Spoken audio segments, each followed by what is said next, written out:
Alright, yeah, so this is Zerg versus Terran on Galactic Process against 2 base Marine Tank all-in. This particular all-in is going to be the strongest on maps where there are destructible rocks around the natural or third base. So on this particular map, you have a natural expansion, and then this third base location is fairly safe to all things except for attacks which can leapfrog over these destructible rocks and control these cliffs. So with the 2 base Marine Tank all-in, sometimes they'll look to control this area, other times they'll look to control this area, but in general that's one that you want to anticipate on any map with destructible rocks.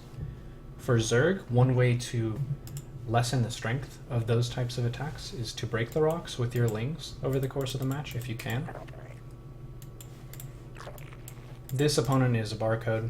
I thought I would just invest in a drone scout, kind of be annoying, see what's up on their side of the map. And I steal a gas. This is kind of just something annoying to do. They have to kill it eventually, which you get to see what they use to kill it, which is some more information. This overlord is going to the opponent's natural to see if they expanded, and then it's going to retreat to this high ground location. So the Terran has to invest in an air unit or a scan or a building to shoot down this overlord. Third overlord, I like sending it kind of down this path to check for any proxies, and then floating over here to see a third CC timing and eventually scout into the main. So Reaper comes in, they're looking to see what damage they can do. Bit of an overextension. Anytime you go into a worker line, that's like the most dangerous place for Reaper. Generally the Reapers want to be poking at the fringes of the Zerg worker lines, so poking down here on this side, maybe poking on the top side, and then poking on the top side up here.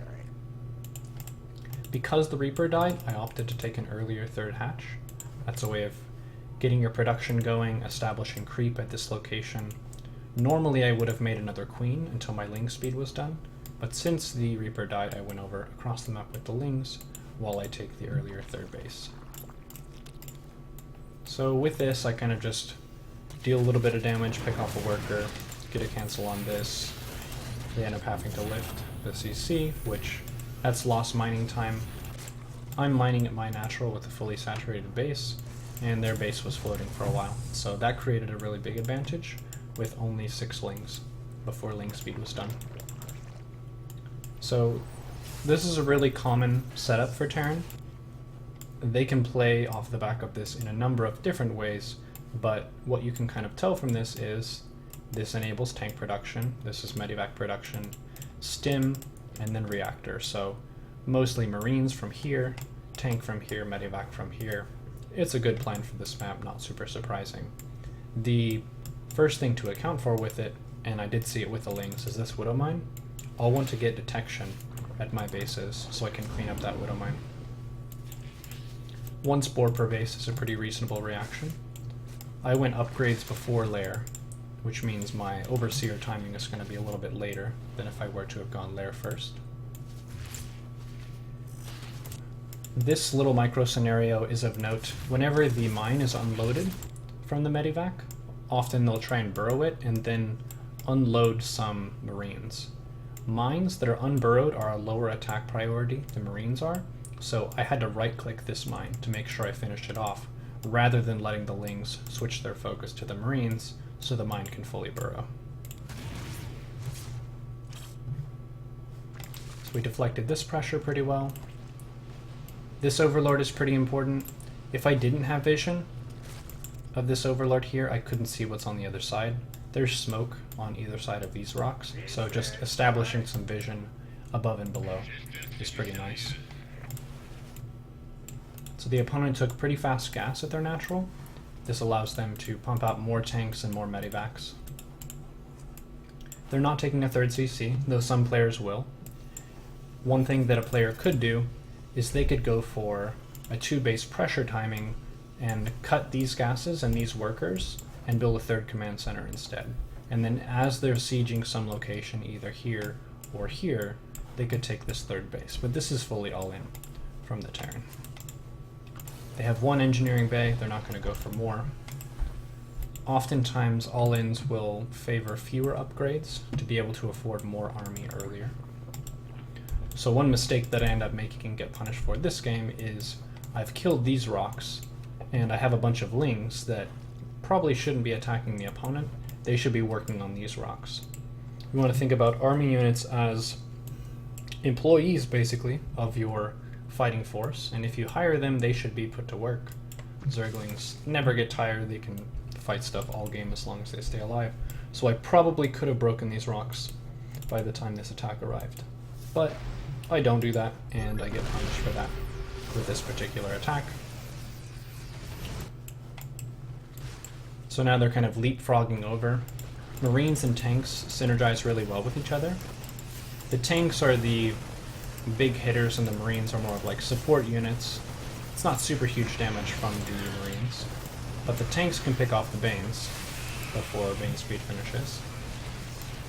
Also, I was a little bit clumsy here not connecting the Lings with the tanks at the same time as the Banes went forward.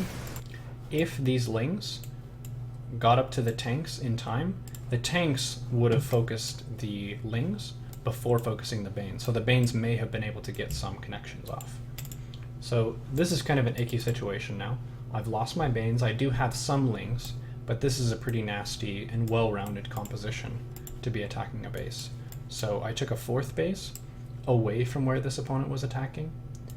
Sometimes you could attack, or you could take your fourth here, but that would only play into their attack being established on this upper left area.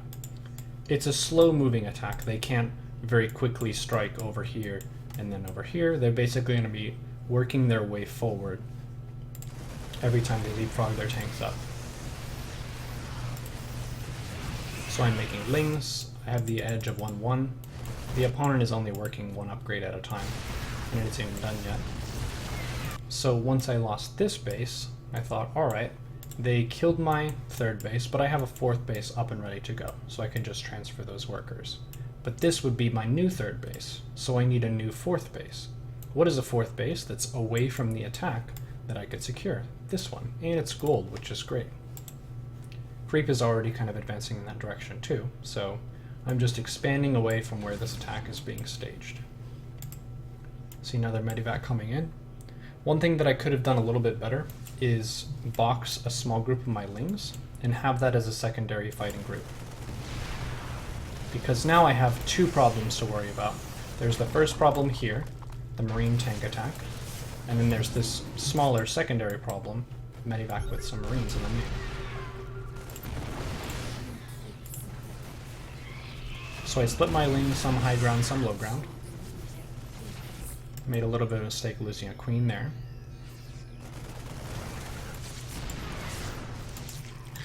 When possible, queens focusing the Medivacs is very important. Medivacs are super crucial not just for their healing ability, but to make sure these tanks stay mobile. If you kill the Medivacs, you deny any future healing from those units, and you also prevent the same extent of mobility from the Terran army.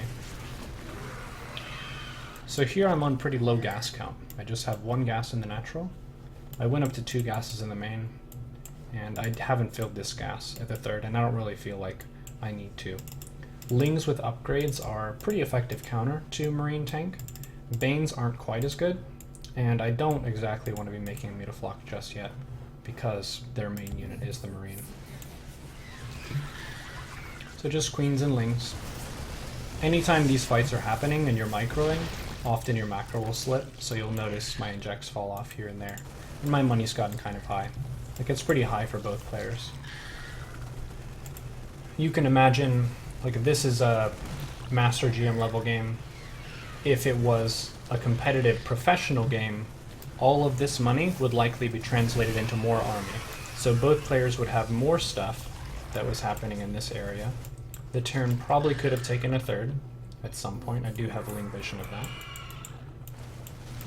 And this is kind of a funny scenario where the opponent thinks that this is my last mining base, other than my main and my natural.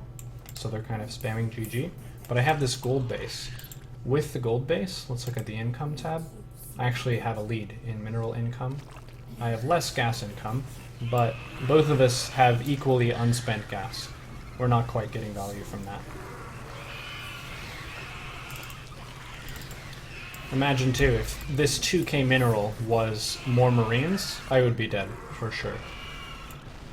So, even a player who's going for a big all-in and a big attack, the execution of that attack can improve. It can be a difficult assessment whether you should be focusing on your army units or focusing on your macro behind it. Because if you have a bunch of really expensive army units on the map, and then you go back at home to do some macro, you can lose all of those units and pretty much lose the game. Getting full value from the Queen range buff, focusing those medibacks.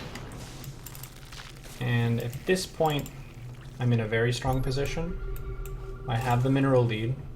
I have 2-2 on the way. The opponent only has +1 ranged attack. And then basically what I want to do is control this high center plateau. If you look at this map, there's one big long piece across the middle of the map where anyone who's going to attack the opponent has to come up one of these little ramps, which are generally bad to move up if there's a big spread of army at the top. So I know that I have the income lead with these Lings out on the map. I have no burden to attack the opponent. By this point their main is mining out and their natural is getting kind of dry as well. I can just entrench myself in this high ground position with queens and Lings and veins. I have a spire on the way and I'm going to go into corruptors. If it's a very linear match, meaning both players are kind of just attacking up and down one attack lane, corruptors are superior direct fighting units. If it's a very kind of broad and scrappy game, where the opponent is dropping multiple locations with small numbers of units, then mutas are going to be the better choice. In this scenario, I just opted for the more sturdy choice. This is a very direct scenario. They have all of their stuff at one point, and they're trying to attack up this hill.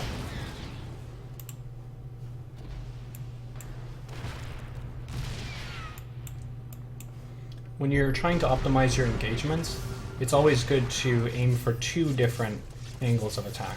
So I have this angle here that I widened by breaking the rocks, and then I have this back angle here. So I'll be able to get a really nice surround on this army. Let's see, active forces tab. They have more gas in their composition, I have more minerals though, and my units are better upgraded. My 2-2 is done, and I have corruptors out.